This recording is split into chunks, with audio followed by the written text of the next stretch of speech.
Hey everyone, welcome back to my channel. My name is Nick, and today I have a fun build in The Sims 4 for you. And this voiceover is killing me. No, I'm just kidding. That is so dramatic. This is my third time recording it, because the first time I was not on mute, or I was on mute. You know what I mean. But it just really allows me to think about what I want to tell you about this build. And what I want to say is this one's really, really cool. It is a multi-use lot. I made it. It's not actually a multi-use lot in the game. It is a residential lot, but there are 2 retail spaces on the first floor and 2 apartments on the second floor, which is nothing that I have built before, and that's really fun for me. I love doing something that's realistic but out of my comfort zone because it lets me pull from usually new inspirations. This time I was just thinking of different ways that you could have properties on a boardwalk or a pier like this one is. I built this in Brindleton Bay, and something that I do relatively often when I build is try and match it to the natural landscape. I want it to look like it kind of fits in there, even if some of the buildings don't necessarily, resemble that, because you can't change all of them in The Sims 4. I still want it to kind of have ties to the area and the surrounding environment. And this one, I think, does a really, really nice job of that. So I tried to match actually some of the textures, like the wooden part of the pier, so that it would tie the lot in even more. And I added these window boxes and lots of staircases, which are all wood and have supporting pillars. And I think that really adds a nice realistic touch to it. I love the flower boxes. I tried to put some light natural landscaping around it too.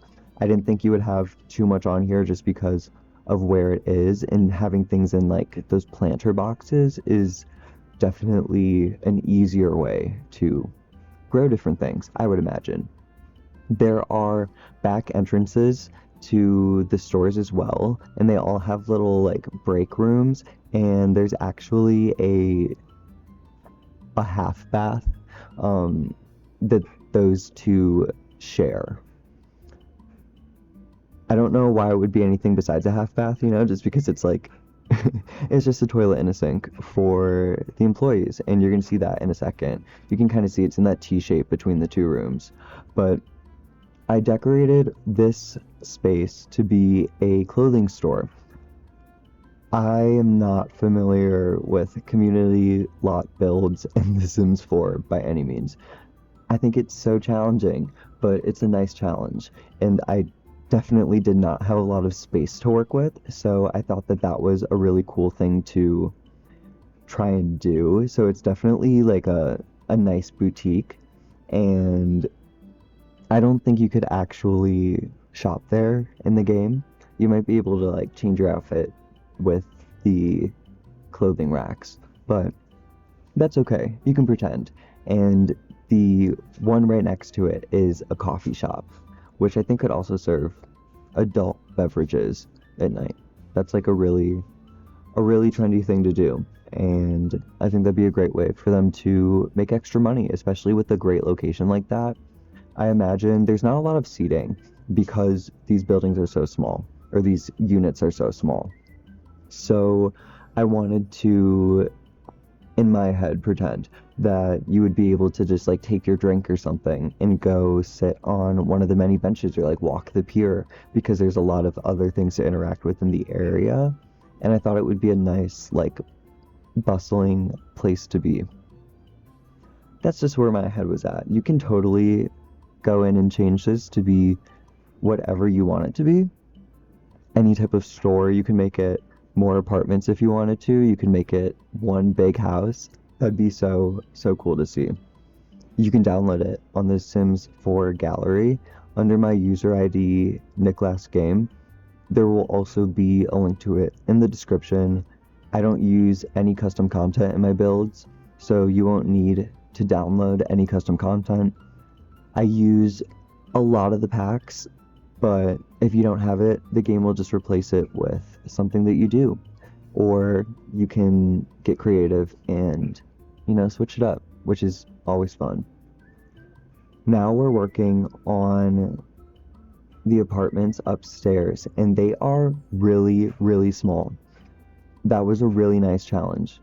I didn't know how to fit all the things that I wanted to without making it like a studio, and that was a point that I wanted to make. I wanted to make it 2 separate units that each had a full private bedroom and a bathroom, and I did that. And I think they have totally different personalities and make use of the space in different, unique ways. This one has a cool diagonal desk right when you walk in, which is a really nice way to separate the space. It has a really functional little coat rack, which I definitely thought was a nice touch. Ever since we got those light switches, I have not stopped using them. I think that they are one of the best additions for realism. I wish we had more things like that. If we had power outlets, I would probably put them in as well. Yeah, I think I would. Now we're on the other one, and it's a totally different color scheme. I didn't really make anyone to live in here. I don't know what their jobs would be or what they would like to do, but I think that would be fun. I guess I did make it pink, so it's leaning a bit feminine, but anyways, thank you so much for watching. I post builds pretty much every week or so on my channel. I would love to have you subscribe and check those out if you want to see more. If you want something to be built, let me know. Comment it, and I just might do it. I love your suggestions. Anyways, that is all for me. I hope you have the best day, everyone. I'll see you in the next video. Bye.